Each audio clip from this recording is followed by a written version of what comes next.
Hi, I'm Lance Henriksen. You're watching Bryan Lomax Movie Talk. Don't turn it off.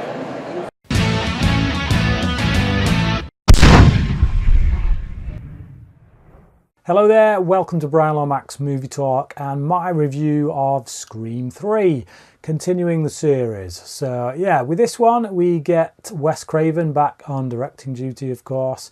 However, Kevin Williamson didn't return for script duty. Now I do believe he had some input before the film was made. He had an idea as to where to take the series. How much of his ideas were taken on board I don't know, but Ehren Kruger came on to write the script. I had seen a couple of films that this guy had written elsewhere, and I thought he'd done a good job on those films, one in particular being Arlington Road.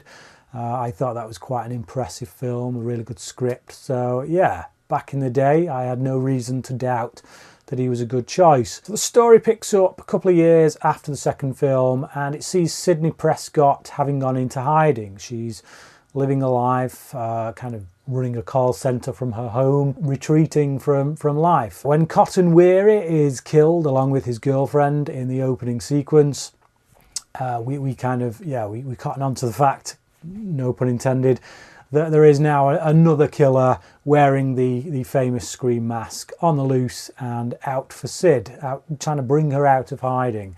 Also just so happens that Stab 3 is in production in Hollywood. Gale Weathers and Dewey are kind of mixed up in the making of that for various reasons, but suffice to say, it gets all the characters back together. The previous two movies were in very suburban kind of settings. The first one was set in the hometown, obviously, and the second one around a college campus. Going to Hollywood for this one, it kind of changes the flavour of the franchise. I'm not quite sure I like it.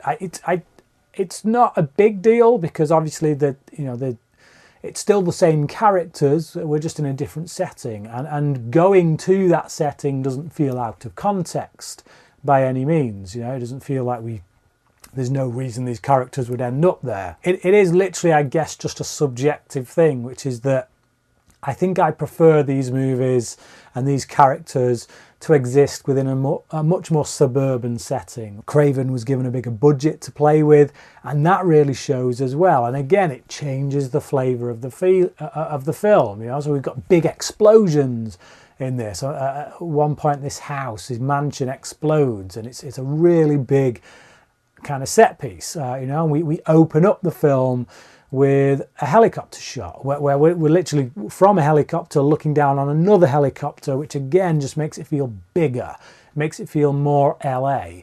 And we kind of, we get into this opening scene with Cotton Weary in his car, and his girlfriend is threatened by the killer on the phone to him. So he races home in his car. So we're speeding in and out of traffic. And again, just that alone as a set piece feels like something from a different film, a much bigger kind of budgeted Hollywood action movie, as opposed to what we've come to know from the previous two films. Again, it's not completely out of place. It's not like it doesn't belong there. It's just, again, that subjective thing where I've had a particular flavour with the previous two movies, and I feel like that flavour has been slightly changed somewhat. Character-wise, I like where Sidney's at. That feels right to me. It feels like, yeah, this is something she would do. Go into hiding. Given that she's been through this twice already, I think someone in that situation would say, you know what, I've had enough. I'm done with the world. Let me go and find a place to retreat. That makes sense to me.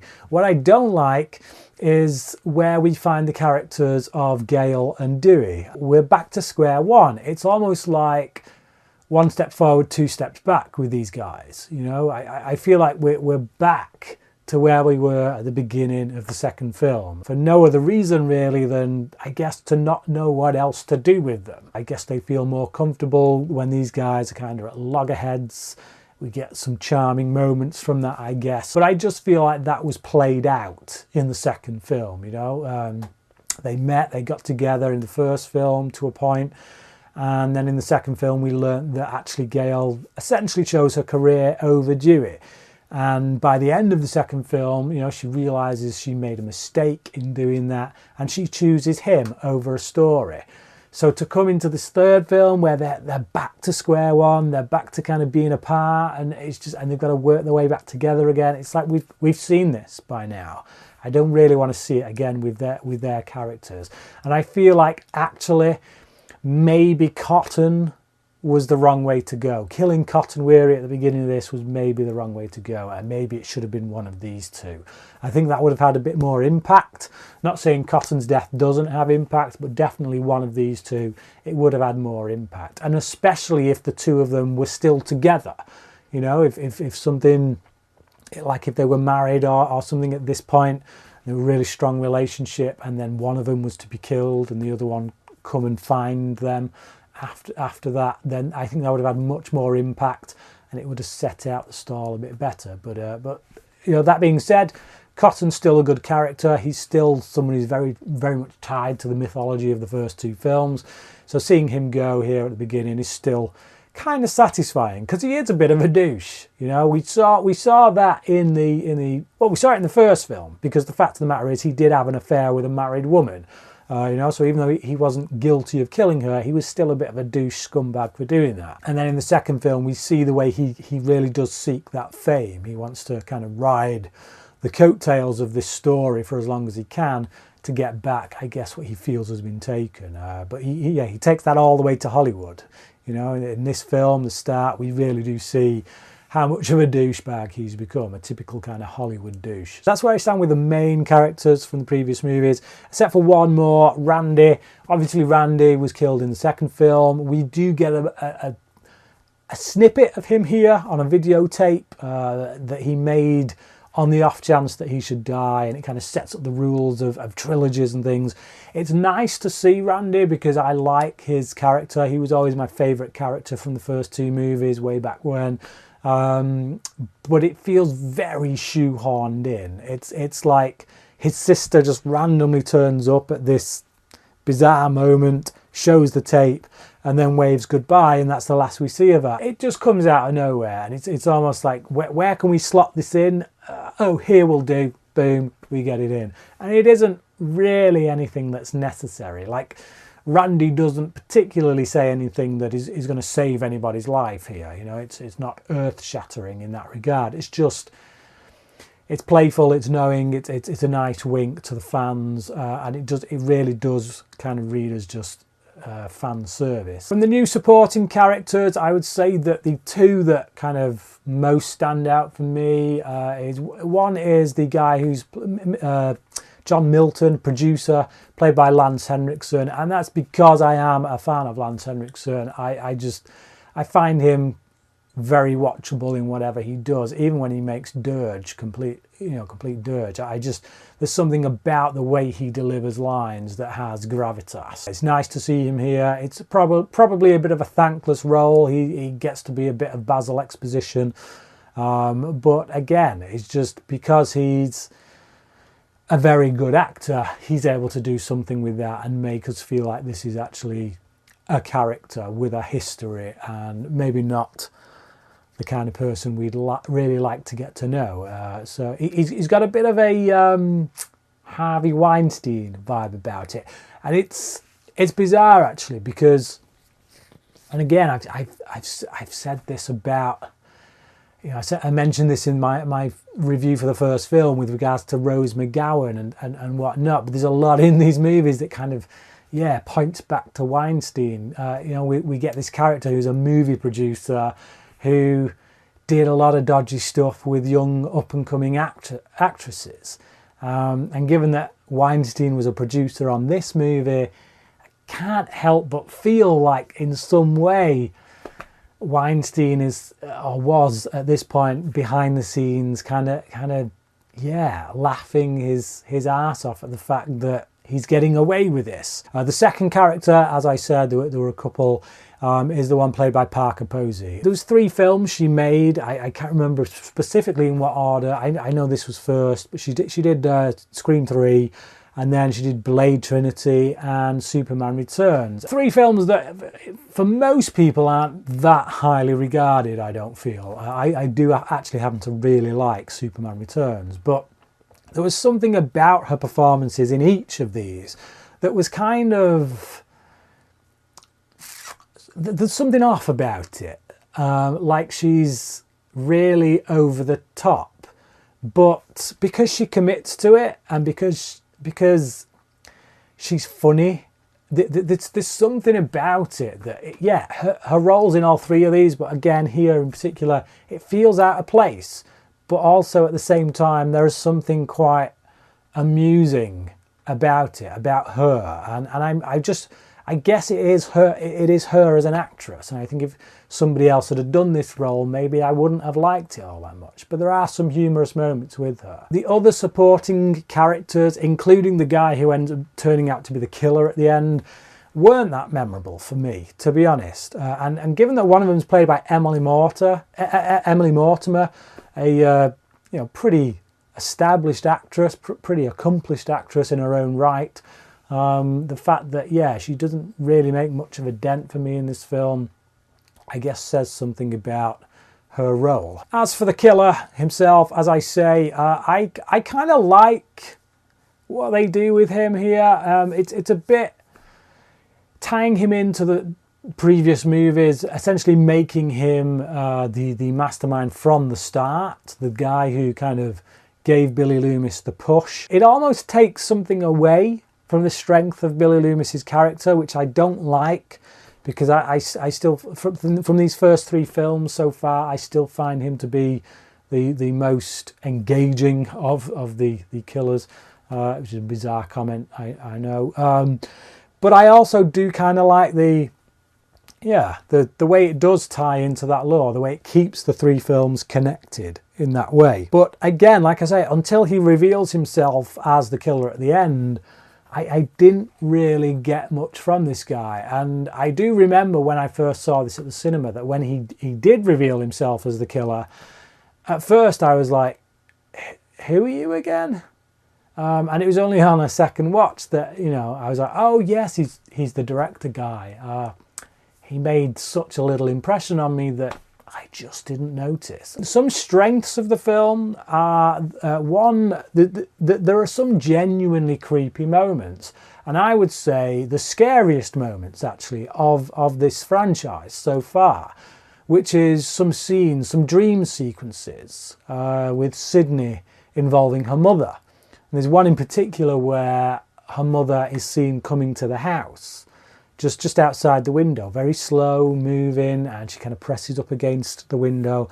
And there's just the way it's filmed, and I guess the sound design on it and everything, and the way it's performed, there is something really eerie about it, really just off and creepy, and it does make the hairs on the back of my neck stand up when I watch that scene. Even now, I've seen this film a few times now, and each time that scene has always kind of impacted me in that way.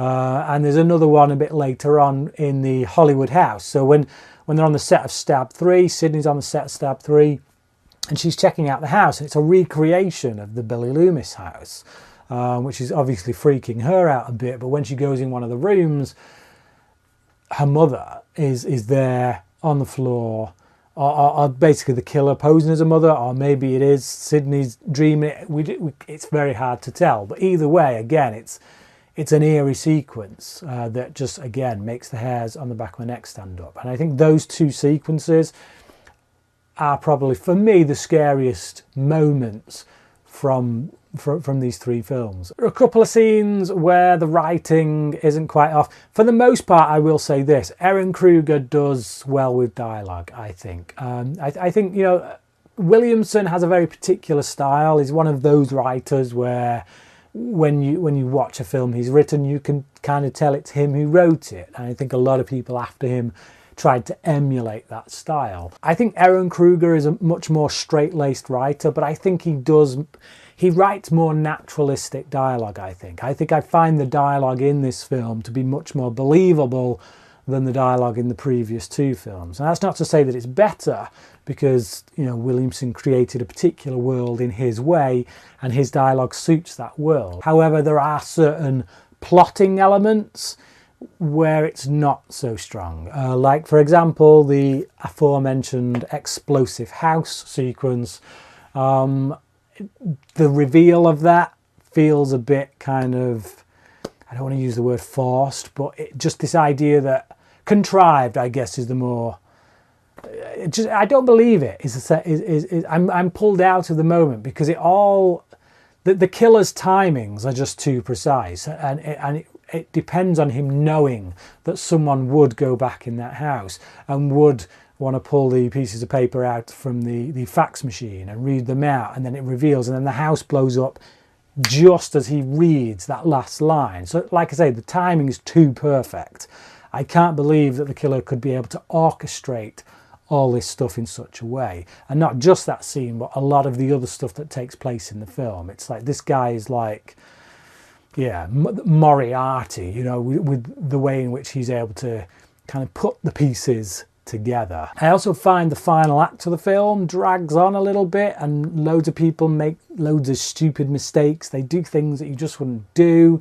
Like one moment when the killer has been pushed down the stairs, he's there, he's knocked out. I'm sorry, but you pick up the heaviest object you can find nearby and you smash it over his head just to make sure. You know how deadly this guy is. Again, it's that stupidity level of characters that they've been through this ringer twice now already. So at this point, I don't think they'd be taking any chances, and I don't think they'd have any qualms about, as I say, picking something up and bashing this dude over the head. So yeah. Things like that in the final act do kind of annoy me a bit. I do like the setting though. I do like that they are in this big movie producer's mansion, and he has all these hidden rooms and kind of rooms with all prosthetics, makeup things from movies he's worked on and things like that. It does make for an interesting setting where they can do some stuff with it. All in all, it is a mixed bag. I personally, before coming back to it for this one, I remembered it being a bit better. I'd still say it's a good film. If you like the first two, I think you'll get quite a lot of enjoyment out of this. But it is definitely the weakest of the three so far. I will give it a 3 out of 5. It is definitely one I will watch again whenever I watch the series. It does stand up to multiple viewings. It's just that, yeah, there's a lot of weaknesses. I know a lot of people are quite down on this one. They do tend to put it at the bottom. But if you're someone who really rates this one, if this is one of your favourites, please do comment below and let me know, because I would love to know if this is one of your favourites. Why is that the case? Especially over the first one, which if you've seen my review, you'll know I think is an absolute classic. So yeah. Like I say, leave your thoughts below, let me know what they are. Thank you for watching, and until next time, cracking.